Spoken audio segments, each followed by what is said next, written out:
I visited the A1 test stand a few days earlier to get a better look at RS-25 developmental engine 0525, which today is scheduled to be tested for 500 seconds, or just a little more than 8 minutes. The RS-25 engines being tested at Stennis will help power NASA's Space Launch System, or SLS rocket, which is being built for missions beyond low Earth orbit, carrying crew and cargo to the moon and beyond. But many viewers may be asking themselves, what is an RS-25 engine? Let's take a look at a short video that will better explain this engine. So, exactly what is the RS-25 engine? This amazing engine will be part of NASA's Space Launch System, which will be the most powerful rocket in the world, and will send our astronauts to the moon and eventually to Mars. NASA has 16 RS-25s with plans to build more, and each SLS rocket will have 4 engines. These engines are big, really big. The RS-25 is 14 feet tall and 8 feet in diameter. That is about the size and weight of a compact car, or 2 F-15 jet engines, and produces 8 times more thrust. Along with the 2 solid rocket boosters, the RS-25 engines will power the SLS at speeds of 17,500 miles per hour. That's 73 times faster than an Indy 500 race car. For 3 decades, the RS-25 helped propel the space shuttle into orbit. These engines have been modified and upgraded for their bold new mission, and are being tested at NASA's Stennis Space Center. These big, beautiful engines are designed to send astronauts on future missions beyond Earth's orbit and advance American leadership in space. To learn more about the RS-25 engine and NASA's Space Launch System, go to nasa.gov/SLS.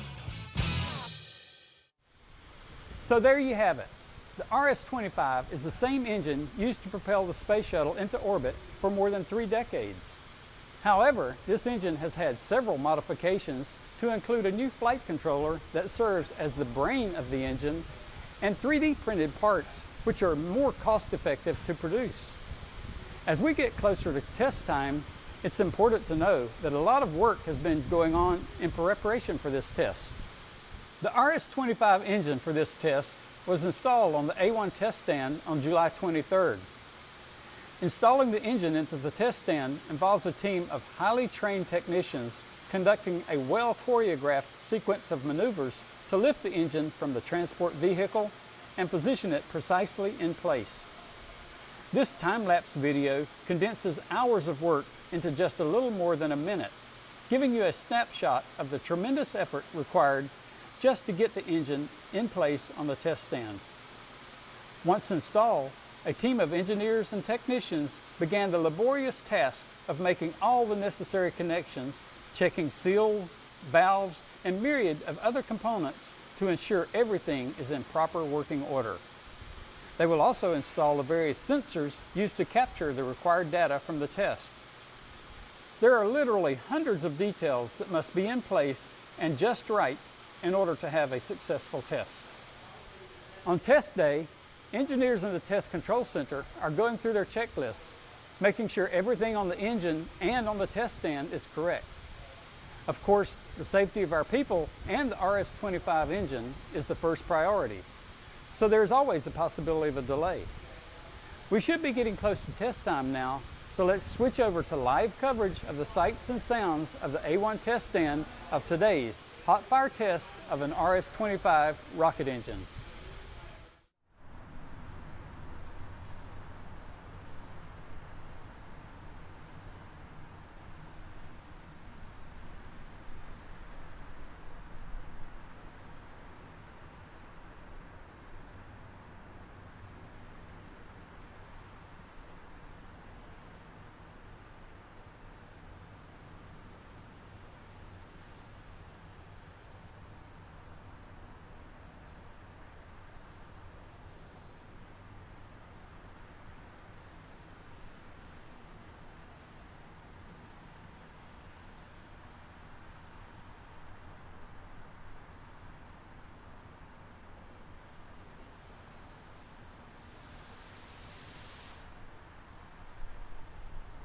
seen one.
You just witnessed the awesome power of an RS-25 rocket engine for NASA's Space Launch System. The engineers in the Test Control Center are now going through their checklist to safe the engine and the test stand. We had a special visitor with us today at NASA Stennis Space Center. NASA Administrator Jim Bridenstine got to witness his first rocket engine test. Jim, could you tell us a little bit about what you've experienced here at Stennis today? Absolutely. Thank you so much. This was an amazing test of an RS-25 rocket engine. I want to say congratulations to all the folks at Aerojet Rocketdyne that developed this rocket, and of course I want to thank the folks here at Stennis that just tested it. This was really a new and unique experience for me as the NASA Administrator. I've seen lots of launches as a member of Congress before and now as NASA Administrator, but the rockets always leave. In this particular case, the rocket stayed, and it stayed for 500 seconds of just a heart-pounding thrust that I could feel all the way inside my body. That was an amazing moment to watch, and I think it's important for everybody to know that what the RS-25 represents is America's ability to fly deeper into space than we've ever flown before. In fact, this is our opportunity to follow through on the President's Space Policy Directive 1, which says that we're going to the moon. This is the rocket engine that we're going to use as the core stage of the SLS rocket, which is the most powerful rocket that's ever been built, the biggest rocket ever been built with the exploration upper stage, and ultimately it's going to carry heavier payloads and bigger payloads than we've ever launched before. And in fact, it's going to help us build our next platform around the moon. So this is a great test. And what we just witnessed was the test of a single RS-25. There's going to come a day in the near future where we're going to put 4 of them together and we're going to test it on the B1 test stand with a liquid oxygen tank and a liquid hydrogen tank. In fact, the entire core stage of the Space Launch System, again, the biggest rocket ever to launch, is going to test right here at Stennis. And I can only imagine, given how intense that was with just 1 rocket, how intense it's going to be with 4 rockets. And of course, even more amazing is when we get this rocket to the pad and we launch it and we go to the moon. We're building an architecture that is going to be sustainable.